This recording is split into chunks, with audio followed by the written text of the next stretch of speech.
参加这个对话的两位嘉宾，分别是楼继伟，我们在现场可以看到，是全球财富管理论坛理事长，第13届全国政协常委、外事委员会主任，中国财政部原部长，全国社保理事会原理事长。我们美方的对话嘉宾是泡盛基金会创始人兼主席，德泰投资瑞士气候基金执行董事长，美国财政部原部长，高盛集团的原来的董事长和首席执行官。那么我们现在对话可以开始了。我想提出的第一个问题呢是，2021年已经过去，疫情仍然在全球肆虐，给全球经济复苏蒙上了一层阴影。当前全球经济面临通胀、劳动力供给不足、供应链紧张、能源危机等问题。请二位嘉宾呢谈谈如何看待未来1年的全球经济形势？你们认为全球复苏最大的挑战是什么？这个问题呢，我们首先交给楼继伟部长。这个问题呢，对全球的经济呢，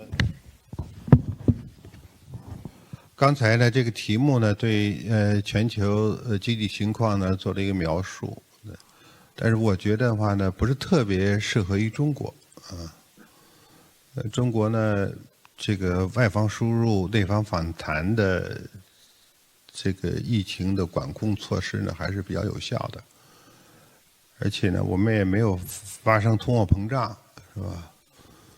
所以这个呢，其他国家的应对措施呢和我们不太一样啊。美国是超宽松的财政政策将那个支票呢直接支付给家庭和个人，刺激了这个消费需求但是劳动参与率呢下降不愿意干活了，同时形成了物价上涨压力而且超宽松的这个货币政策呢更加剧了这个趋势。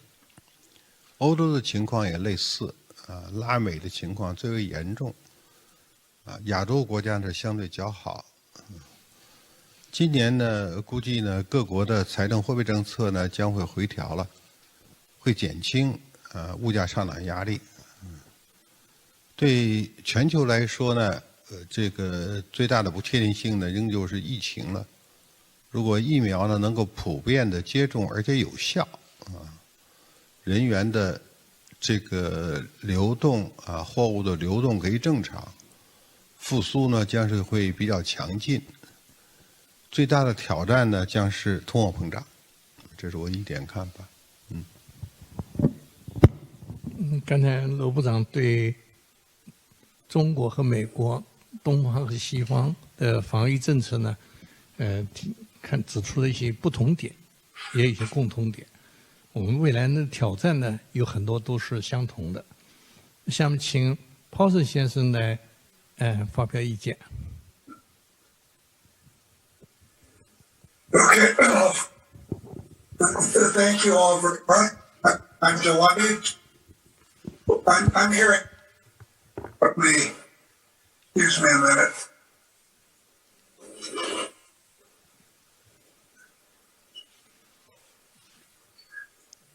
Okay, can you all hear me? Okay. Very good. So first of all, I'm delighted to be on this panel with Loja Wei. I've been a big admirer of his for a long time. I've watched the reforms he put forward when he ran the Minister of Finance, watched him at CIC and the Social Security Ministry. So he's a leader who's really made a big difference. Now, let me begin with the United States. So our economy is booming. We haven't seen growth like this since Ronald Reagan was president. Growth will be about 7.5% in the fourth quarter. We have a situation whereas Lo Wei said, there's been a lot of stimulus, $5 trillion of stimulus since the beginning of the pandemic. And so this boom is driven by two things. It's driven by the stimulus, and it's also driven by the pandemic, because what we found is there's been a shift from services to people buying things. And so the big bottlenecks, which has strained our system, but businesses are making record profits and have great pricing flexibility. And as Lo Wei said, this is leading to inflationary pressures. Inflation will be 7% in the U.S. in the fourth quarter. We have a very open political system, and as you know, there's a lot of debate and there are a lot of differences about inflation and how long it will last and how pernicious it will be. But we have an independent Fed that is taking, I think, already signaling strong action, and they've done so without roiling the markets. So they are going to be tapering and reducing their amount of bond purchases and their QE strategy, and that they will be no longer buying bonds by March. They will begin raising interest rates in March. Now, the impact on the global economy, there will be some impact on emerging markets as interest rates rise in the U.S. and emerging markets need to raise their interest rates. Now, when I look at the global impact, I'm focusing on something else, because what I see is that the pandemic, which I agree with Lo Wei, that's the biggest issue. And I see what it has done is accentuated a process that had already begun and has shown a light on some glaring problems internationally. So I'm very unhappy with what I see with a lack of global coordination. And I see a battle going on between the forces of openness rooted in market principles and the forces of closure rooted in protectionism. And I think that had begun before the pandemic, but during the pandemic has really accentuated this. And there will be obviously a number of companies looking at their supply chains and making sure they've got more than one source, and they'll be doing this, for some very good reasons. But then we're seeing protectionist behavior. We're seeing tariffs and retaliatory tariffs. We're seeing, more and more efforts to protect technology and sequester technology. Now, there's a valid national security reason for some of this, but there's a danger that it may go too far. I also think that the pandemic has shown a light on the failures of our international institutions, because, well, first of all, there hasn't been cooperation. I think there have been some failures at the WHO, but, our Bretton Woods institutions don't have the financial capacity or the technical capacity to really provide, I think, the support they need to provide to those nations that have been hurt by the pandemic. So again, I think so I'm going to look at this as an opportunity. It's shown a light on a need to fix some things that need to be fixed and to update institutions that need to be updated. And I think we need to resist these pressures for closure, and because global institutions are going to be increasingly important in the future. 好，鲍斯蒙这个回答也非常有意思啊。在过去的一年里呢，应该说全球增长比较好的当然首先是中国。其实美国的去年增长也是不错，但是美国呢面临的这个通货膨胀比较厉害，而中国呢正好猪肉周期处于下行时期呢，中国的通货膨胀去年是表现是比较好的。下面我想提第二个问题，就你们认为当前及未来一段时间里有没有可能发生金融危机？如果有可能发生的话，那么可能有哪些因素引发？和上次金融危机有什么不同？我们应对的措施是什么？这个问题呢，首先我交给 Paulson。Okay, so we're always going to have financial crises. As long as you have financial systems and financial markets and humans are acceptable to bouts of panic, there are going to be financial crises. And what I say is it's almost impossible to predict where they're going to come from, right? Every time there's a crisis, there's someone who got it right and they say, yep, I knew. But they'll get it wrong the next time. So it's very difficult to tell where the crises are going to come from. But the other thing we know about a crisis is that if we have problems in either the U.S. market or in the Chinese market, it's going to impact each of our countries. We saw it in 2008 where we dealt with a financial crisis in the U.S. The Europeans were part of that, and that had a big impact on China. We saw financial disruption in China, in 2015 and 2021 ripple through the markets. So I think the best you can do with a crisis is as follows. After you've had a crisis, you can work to clean up your mess. You can work to look at structural issues and address those structural issues. And I've seen both of our countries do that. I've watched the U.S. The U.S. banks are very well capitalized right now, very, very well capitalized. I've watched China deal with some of the issues that they need to deal with.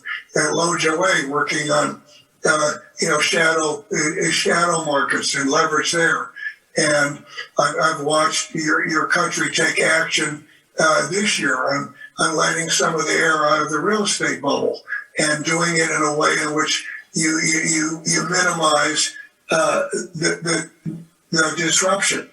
So the other lesson I have, which came through big time in 2008, is that when there is a crisis, it sure helps if there's global coordination.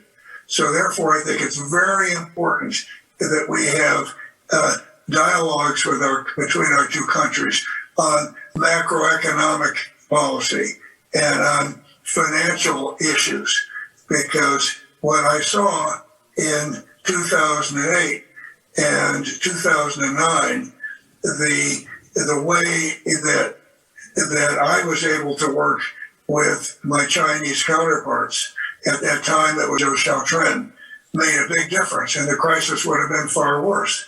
And then I watched, China, help power China out of it and the whole global economy with your stimulus.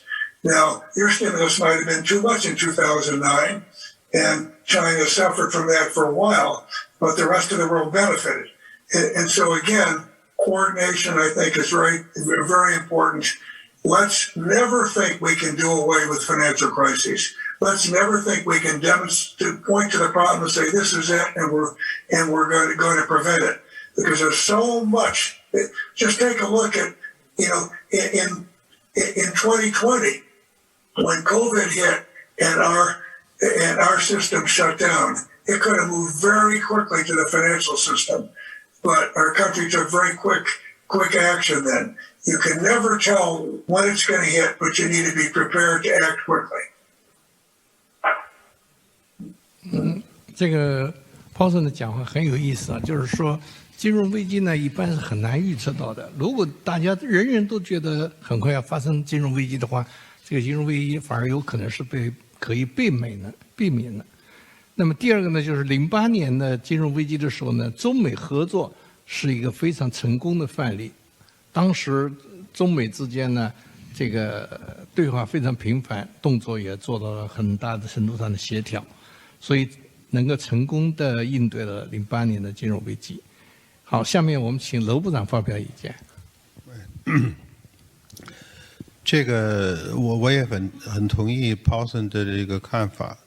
金融危机呢，有可能是这个灰犀牛事件，也可能是黑天鹅事件引发。但是这里面呢，我觉得有一个情况呢需要提醒，就是现在呢，大家呢，需要将这个超宽松的财政货币政策呢，要退出了。一方面也是大家没钱了公共部门没钱了。另外一个，这个央行扩表呢，扩展到不可想象的程度了，也必须缩了。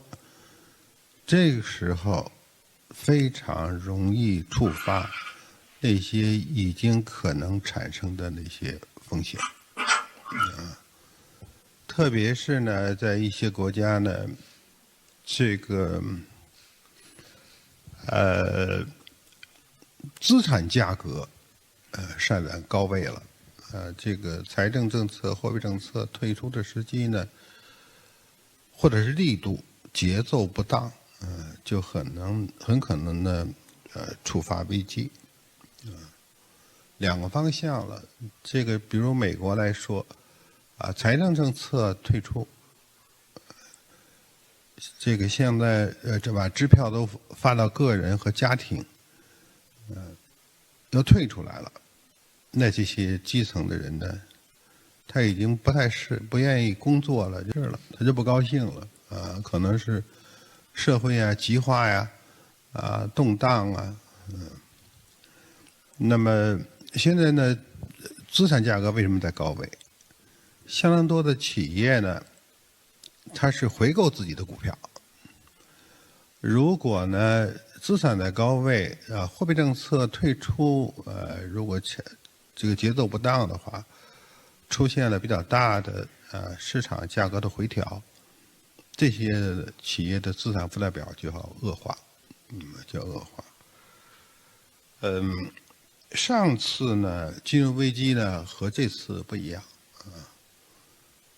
上次是华尔街那些机构呢持有大量的有毒资产，如果他们连续的这个连锁性的破产就会带来系统性危机解决的办法呢和现在完全不一样完全不一样。另一个和上次不一样的话呢是全球杠杆率现在高企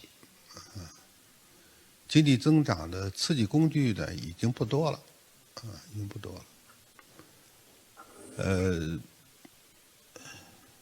平均的宏观杠杆率呢300以上吧，300%以上上一次呢是100多所以这个很可怕的。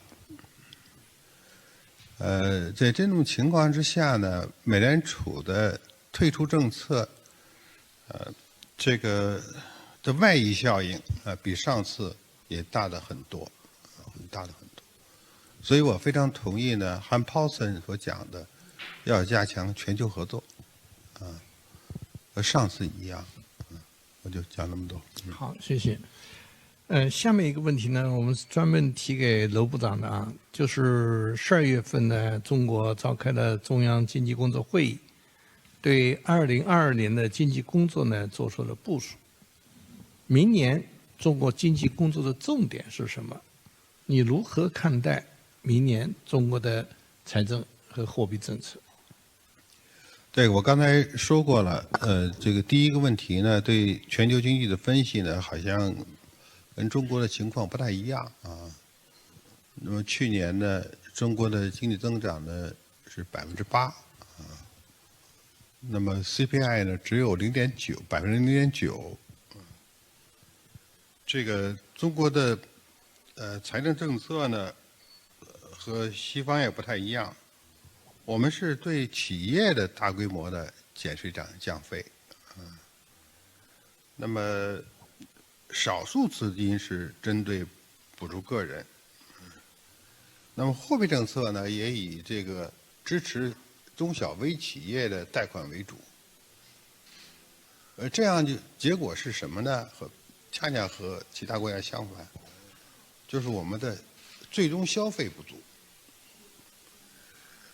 那么这个 CPI 上不去，上不去。还有呢，就是说全球的大宗商品价格上涨，给我们推动了结构性物价上涨的压力。比如 PPI 呢，一度最高的时候达到13.5%，但是最终需求端呢上不去啊，所以呢就把压力呢都放到了产业链的中下游，中下游。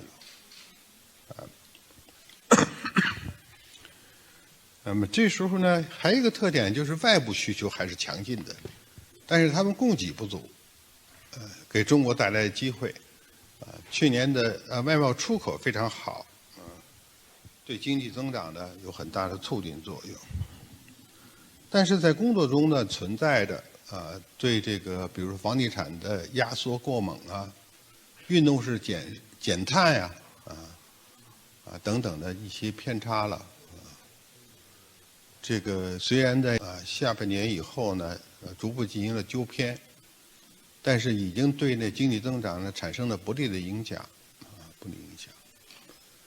那么再叠加供应链紧张，我是全球性的嘛那么我们面临着需求收缩供给冲击、预期转弱的三重压力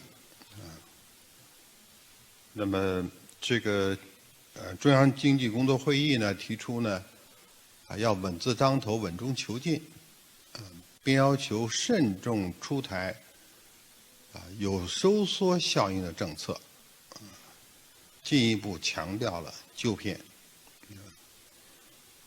其中还特别提到了要为资本呢开红绿灯。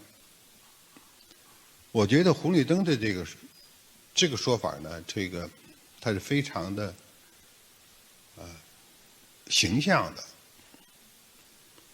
我们开车碰到红灯，我们知道大概还做40秒钟变绿灯，碰到绿灯大家知道该多长时间。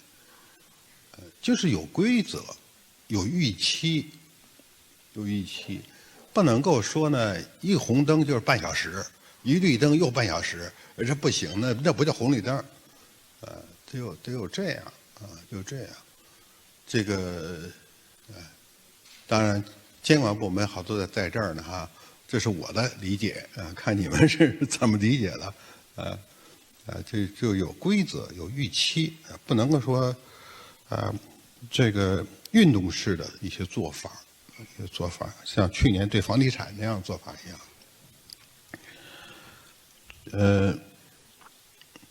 至于财政货币政策呢，我觉得话呢，估计会维持今年的刺激力度不会大的变化。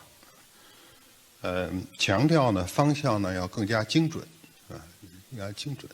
我对中国今年的经济增长呢表示比较乐观。好，我们第4个问题是提为2位嘉宾的。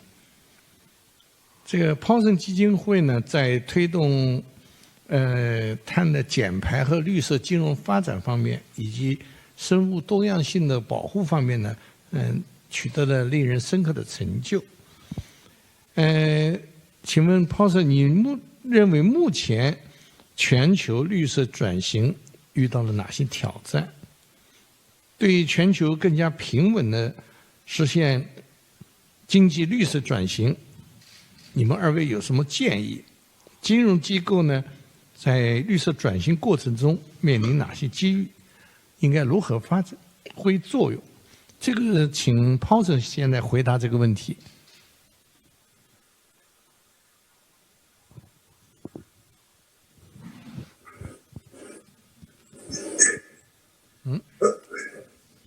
声音。Okay, thank you very much. I'm going to take a minute and talk about the Paulson Institute's work in China, because it relates to your question.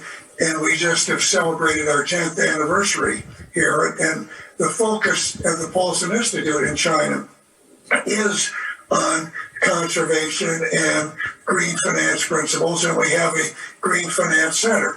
And we started off doing conservation work, working with the NDRC and the Minister of Finance on advising on setting up the national parks in China. And we then did some, I think, very important work with the Chinese Academy of the Sciences, looking at China's coastal wetlands and doing a study on the need to preserve those vital ecosystems. And now to get to your green finance.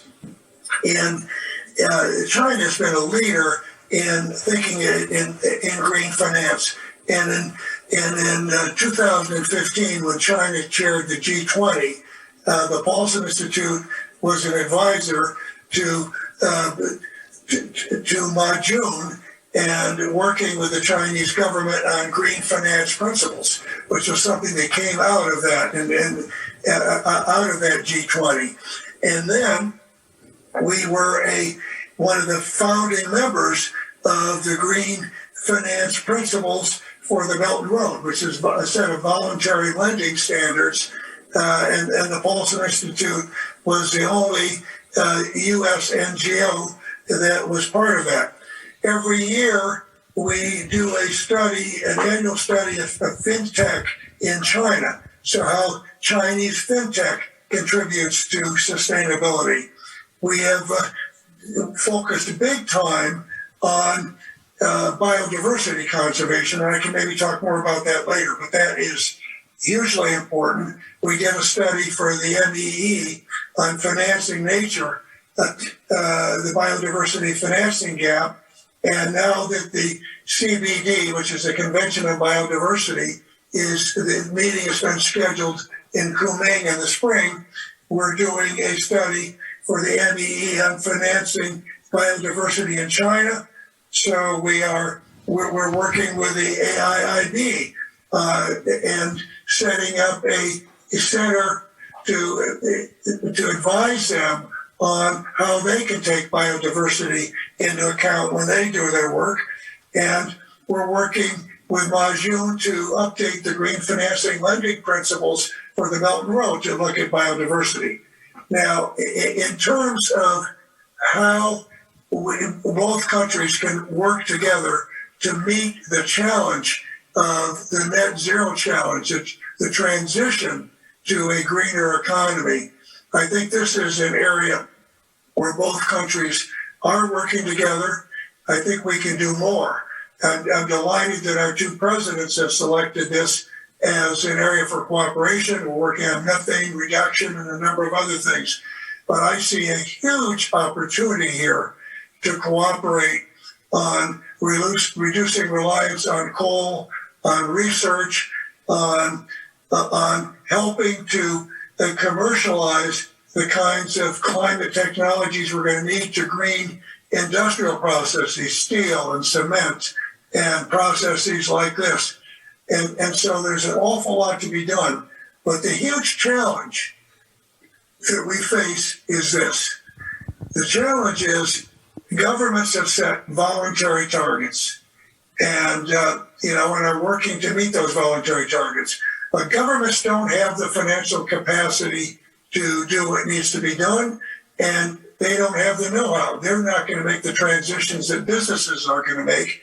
But businesses don't set the rules, don't set the policy, don't make the laws. And so, and businesses are innovating, they're making net zero pledges, but they're not going to be able to get there unless they have the tools from the government. And so I think what it's going to take is major economies are going to need to do more to provide the subsidies and the incentives and the regulatory structure to let the businesses succeed, or they will fail. And so, to me, that is my biggest biggest takeaway here. And I think there's a lot more that we can be doing to meet this net zero. The last thing I'm going to say is talk about the charters of the multilateral development banks. They need more financial capacity to do what needs to be done. And so the major economies need to come together and help rewrite the charters so that they will be more effective.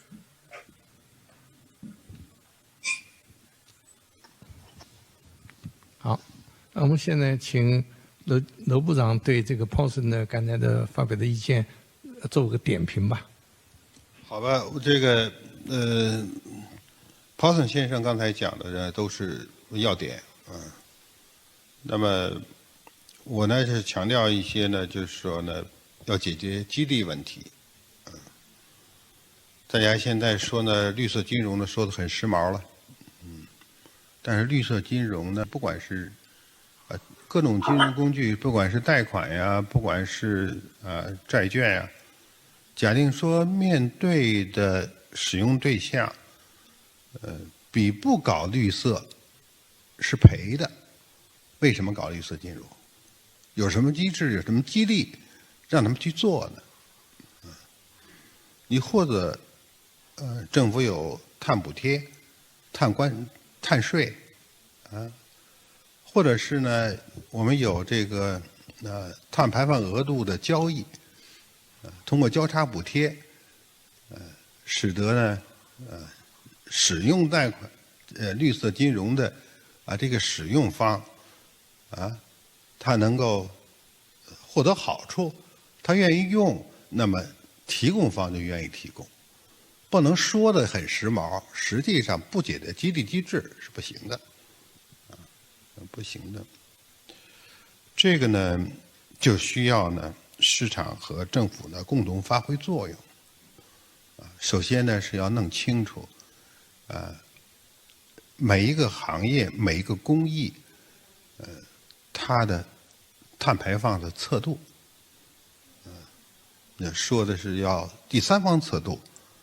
不行，要必须政府来验证，去做绿色贷款，这些问题都得解决。所以呢，是政府和市场合作，才可能解决绿色金融的发展解决激励问题这是我的一个看法了。另外呢，就是说，我也非常同意Paulson 讲的。全球合作，这里面呢不能够技术脱钩，那么有相当的做法呢是有全球外部性的、正外部性的，大家应该合作了，那么再有一个呢就是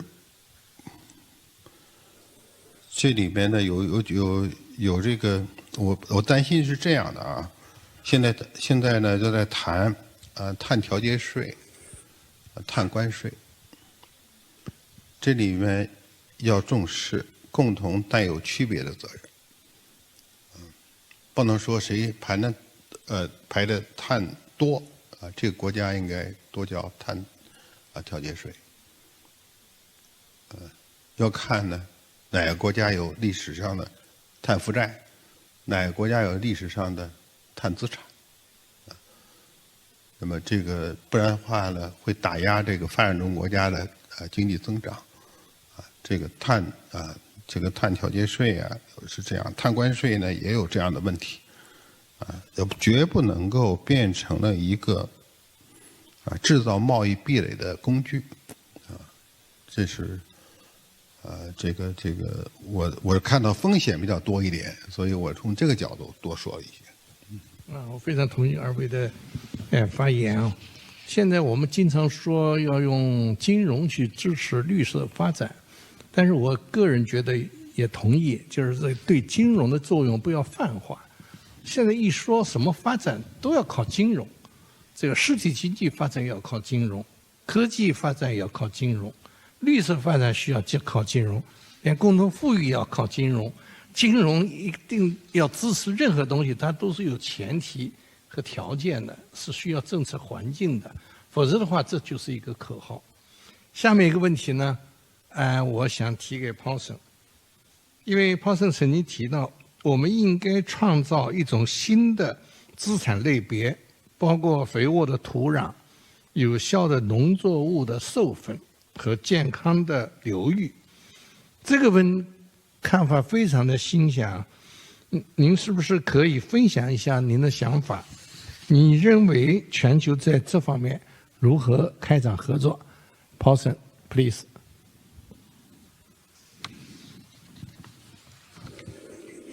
Yes, thank you very much for that question, because there are actually twin crises. We hear a lot about climate change, which is a huge problem. I think that there's another crisis, which is biodiversity crisis, which is very related to climate change, because climate change is accelerating biodiversity loss, and biodiversity loss is in turn accelerating climate change. But I think biodiversity crisis is more immediate than climate, and in some ways more alarming, because in climate change, at least we understand it, and we understand the issue, we understand the science. But with biodiversity loss, there's still a lot of unknowns. And, the species are being destroyed at 1,000 times the natural rate. And at this rate, by 2050, half the species on Earth would be gone. And when you start tinkering with Mother Nature and throw it out of balance, it's hard to tell, how, we know the problem is serious, just how serious the problem is. So our institute, the Paulson Institute, at the request of the MEE, did a study on financing nature, looking at this biodiversity financing crisis. And what we saw was, again, that when we look at it, that it's hard to put a value on nature. It's hard to do it perfectly on natural capital. But you can put a value on natural capital. And if you don't try to put a value on natural capital, it will be valued as zero. And that's the way politicians will look at it. They'll look at it as if it is, inexhaustible. And we know that it is exhaustible. And so, again, we're doing some cutting-edge work on this with China, working with the AIIB and elsewhere. So now let me talk about asset classes that you can finance. So in this study, we looked at all the biodiversity flows there were, and all the financing techniques there were for biodiversity. And first of all, let me say, by far the most important thing is not to destroy it, right? To protect it and to value it, because it's much more costly to try to deal with cleaning up the mess once you've destroyed it.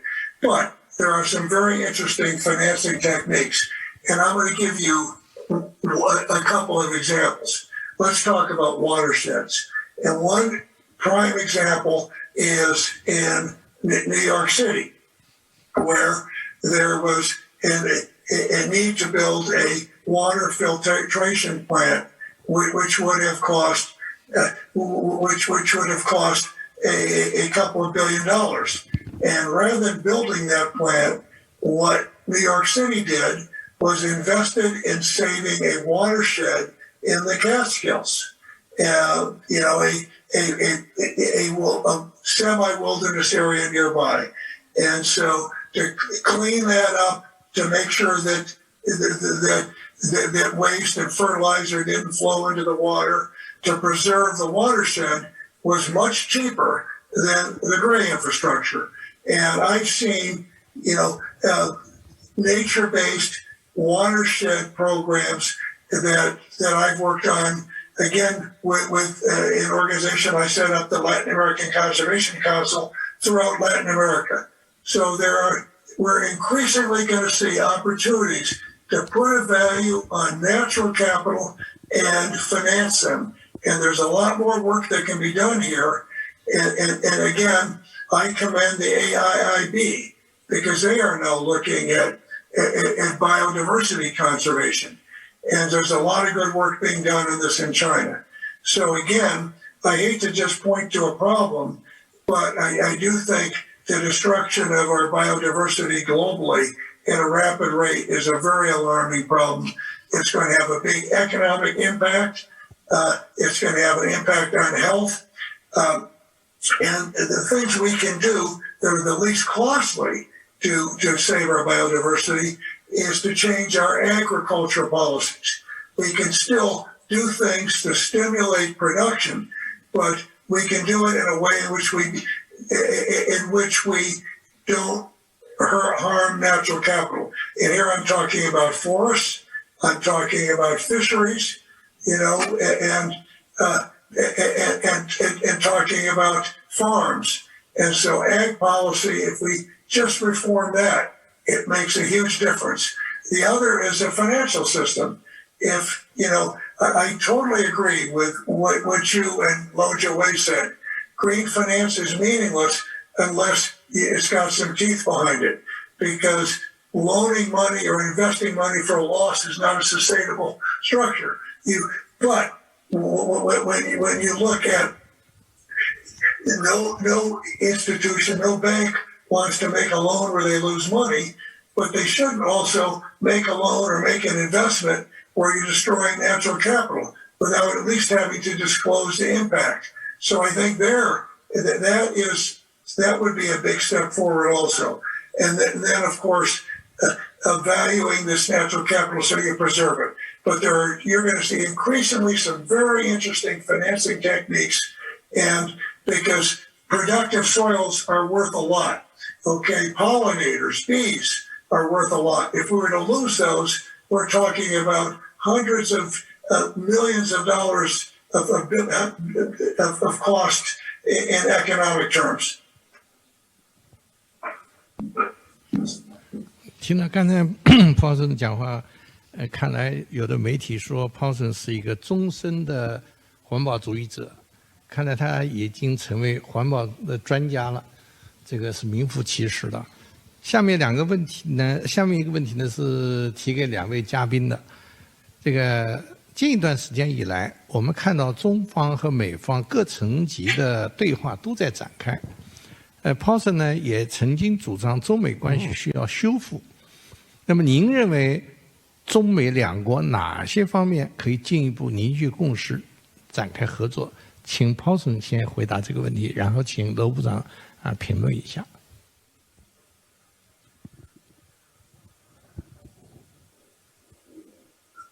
Okay, this is an extremely important area because our two nations have different political systems, different values, different economic systems. There are significant differences between our countries, but we also have some critically important shared interests. And, very important mutual interests. We've been talking about one, which is climate change. But there are many others where we need a stable global order. We need peace. And so these dialogues are very important. And one of the key questions, we need a framework where we determine where we're going to compete and how we're going to compete, where we're going to cooperate, and how we're going to manage our conflicts. And this is, extremely important. And a question we really need to ask ourselves, this is we have sort of an intense great power rivalry. And so do we have the political room to cooperate where we're at the same time when we're competing? And we certainly could. We need to do this. And I will tell you, if we don't, the world is going to be a very dangerous place. This would have big systemic consequences if we can't figure out how to cooperate. It will, we're talking about a global order. We're talking about peace. And so I would begin by saying I'm very pleased that our two presidents had that dialogue, and it really begun that process because national security is not my area, but in the security area, I think great powers don't go to war on purpose, but they stumble into war because they miscommunicate. There's an accident, there's an escalation. So I think having that security dialogue is important. I think when we're talking about other dialogues, both Lo Jiawei and I made the same point about how important it is to have a macroeconomic dialogue and be talking about financial excesses and talking about financial flows, because financial disruption in any part of the world or in one country is going to impact the other. So I think that is a very important area. We've talked about climate change, and because this is an area that our two leaders have said that this is an important priority, and we've started the cooperation. I think we have to be very careful here, though, that we don't slip into a competition that is dysfunctional.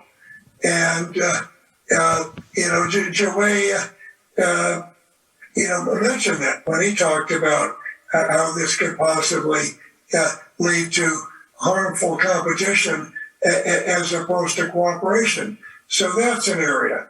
I would like to see us work with other major economies to reform these global institutions. And again, that's not an easy thing to do because we have I don't expect China to espouse a liberal Western order, right?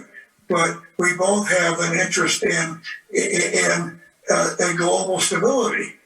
So, and we both need rules, and we need to redo the rules, and we need to update these institutions. So the question is, what are the rules and how do we update them? Who makes the rules? And we each have evolving interests.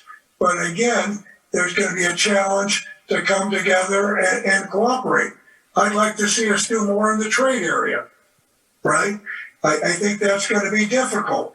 But, at least I would like to see us complete phase one of the trade deal, extend it, and do some things together in the trade. We'd like to see us, we can talk about the different institutions we can work on. But at least for now, the number one things are, let's work together on trying to resolve the COVID crisis, the pandemic. Let's make sure we have a security dialogue and talk about all the areas of potential conflict. Let's make sure we talk about macroeconomic and finance issues. So there's plenty of things to work on, but the question really is, it's becoming, I'm not going to underestimate the political difficulty in doing this, but I, for one, know we need a new framework for U.S.-China relations. Where, as I said before, looking at how and where we compete, how we cooperate, how we manage conflicts. Otherwise, we're going to have chaos, and that's not going to be good for either of us. 那下面我请罗部长评论一下。这个我非常同意这个Paulson 先生的这个看法，特别是点到了我们可以合作的，比如刚才具体说的气候变化呀，应对公共卫生这个在这个安全，特别是军事安全领域有底线不能发生大的冲突等等那么另外呢，其实我跟Paulson 部长的是一样的，我是在这个宏观政策经济领域我们比较擅长一些。在这里面呢，我现在观察到一个特别有趣的现象，因为我在当这个部长的时候呢，我们和中美这个经济对话呢，比如说呢，美方呢提出呢，我们是不是应该降关税？提出呢，我们是不是应该呢更加开放？我们的这个金融提出呢，我们有产业补贴，那么我们当时呢说的话，我们是模范的，已经执行了加入 WTO 之后的承诺，关税呢已经降的比较多了，我当时承诺的金融的开放我们都做了，那个呢是额外要求，我没有义务啊。至于产业补贴呢，我们可以商量。现在我倒感觉好像调过来了。这个关税呢，美国大幅度增加关税，我们是反制。那么金融开放呢，我们现在呢是越开越大。刚才已经说过了，我们在哪些方面都没有限制，外资进入没有限制。这个我倒看到了，中概股什么条件之下必须测试，什么，好像美国方面呢又加了很多限制了，那么在这个产业补贴，我产业补贴呢，我在部长的时候呢，产业补贴呢是一个比较难回答的问题。我们搞的有一些各种产业政策之下有的各种基金嘛，还有补贴嘛。从这个川普总统开始，到拜登总统，现在都是提出来呢，要通过产业补贴把制造业回流，特别是把那些先进的半导体产业留在美国，芯片产业留在美国，这是不是产业补贴？是不是市场扭曲？反过来了，现在你这个，而且呢，美国呢做这些事儿呢吃亏，比如说呢，这个对中国加那么大关税，当然中国也反制了。耶伦财长在这个国会上呢做的，在质询时候呢发言说90%以上的这些关税呢是由美国进口商来承担的。那说白了就是美国消费者负担。那么互减关税呢，有利于呢美国消费者，也有利于呢压抑当前高企的通货膨胀。这个至于说到这个产业市场扭曲问题啊，我就说呢，其实美国也有了，做的还正经立法做，那么咱们就可以，其实双方啊可以坐在一块儿啊，谈谈什么叫市场扭曲，什么叫产业补贴，这个呢定出规矩出来，我觉得现在是个时候了，是个时候了。我刚才已经点过了好多点了，就这个几个核心点呢，应该还要加强工作。好。那么下面我们再问一个问题啊，是提给两位嘉宾的。就近年来现有国际秩序和全球治理体系遭到挑战，你们认为在重构全球治理体系过程中，两个国家如何发挥作用？这个呢，先请罗部长谈一谈观点。这个这么说吧哈，首先是解决基础的认识问题啊。我觉得重构的全球治理体系的中国方面的这个态度呢是应当以联合国框架为基础。这个如果抛开这个原则呢，是另搞一套呢，那么只能是拉小圈子，得不到大多数国家的这个认可了。这是第一啊。第二呢，要抛弃新冷战思维。我觉得我的感觉是，中美双方的竞争可能要持续10年以上，但是不能搞冷战，不能搞冷战。这个，因为冷战对中国没用。新冷战的策略呢，对前苏联有用的，但是呢，中国跟前苏联不一样，中国是支持联合国框架的，苏联不支持，中国是要求全球化、拥抱全球化的，苏联是封闭的，中国是搞市场经济的，苏联搞计划经济的，所以呢，你那个认为这个冷战的做法对付中国没用，我认为是没用的啊。这一点呀有基础的认识了，那么说呢，就可以从最迫切的问题开始入手，来研究哪些方面我们可以出规则，哪些方面呢是不切实际的一些想法。刚才我已经讲了经贸方面的几个问题了，是吧？那么加强沟通了。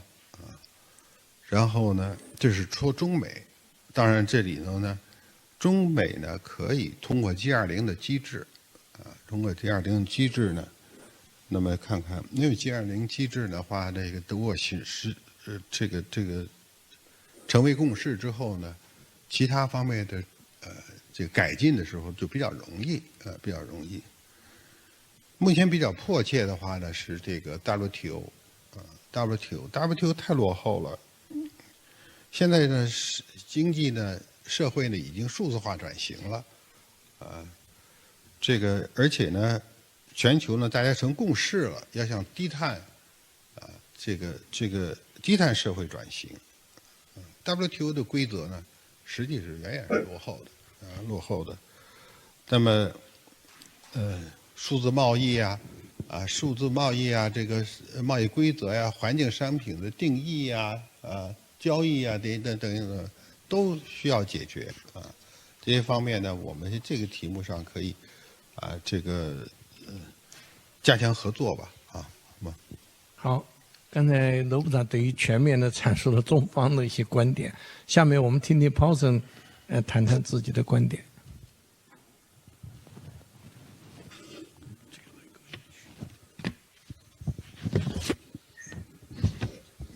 Yes, I largely addressed this in one of the earlier questions, but a couple points.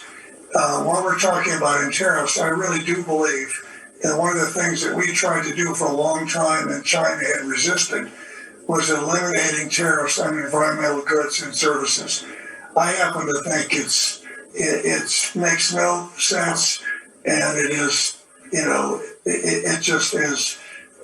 It is wrong morally and economically as we're looking to clean up the environment around the world, that any country should be charging a tariff on a product that could make a difference for the environment. So this is an area where we could work on. But what I would say is this: we are in a difficult spot globally because the world is changing very quickly, and so we've used trade as an example, and I'll come back and make some comments about trade also.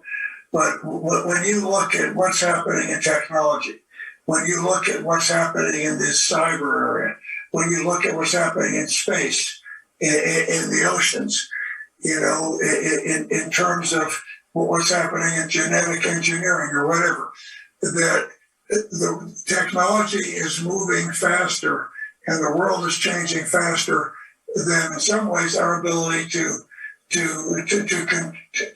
govern it and to come up with the right rules. And so if we were only working with close allies, it wouldn't be easy to update these institutions and make it they're relevant. And I really agree with Lo Jiwei that this isn't a Cold War U.S.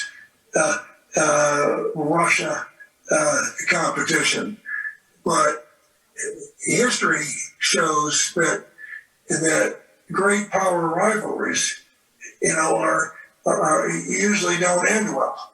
So this is a difficult thing to manage. As I said, we have different values, different views on a lot of things, and some sharp differences. So to figure out, as we've got evolving interests, how to work with other organizations to reform these institutions isn't an easy thing to do, but it needs to be done. And it's just that simple. And several years ago, I made a speech when we were looking at trade in Singapore, where I warned about an economic iron curtain. Because, as Lo Jiwei said, the WTO has lost its relevance, right? It's lost its relevance for a whole lot of reasons. And, but one of the ways it lost its relevance is that, to countries like South Korea or Singapore or China, which is the world's largest trader, a huge portion of the global economy self-declares developing nations. They get treated differently. That didn't make any sense. The WTO made it difficult to do a deal unless you had unanimity from the whole world trading community. So it's irrelevant today. And so now we have a world where we don't have a set of standards and enforcement mechanisms on an international basis. So that means we can have a balkanized world with competing and incompatible standards. Makes no sense. So this, and you can see us move into restricting, trade and protectionism, and see an economic iron curtain where you have the capital flows and flows of goods curtailed. And so, again, that's one example, but there's plenty of examples. And I just simply say it's hard to do. This is hard, difficult work, but it's better than the alternative, right? We can't afford to have a failed global order, because I will tell you, we may have different views as to how these institutions should be shaped, but China and the U.S. have a common interest in world peace, in the stability, global stability, and so we need to figure out how to work together. And it's going to be a challenge. But I look at this as, this is the major challenge going forward, is this U.S.-China relations, and how we can figure this out is going to make a big difference to us and the whole world. And so that's why I spend as much time as I do thinking about U.S.-China relations. That's why we have the Paulson Institute. And so again, I very much appreciate having this opportunity to share views today with Lo Jiwei. 好，谢谢，谢谢两位嘉宾的高端对话啊，谢谢各位，谢谢各位。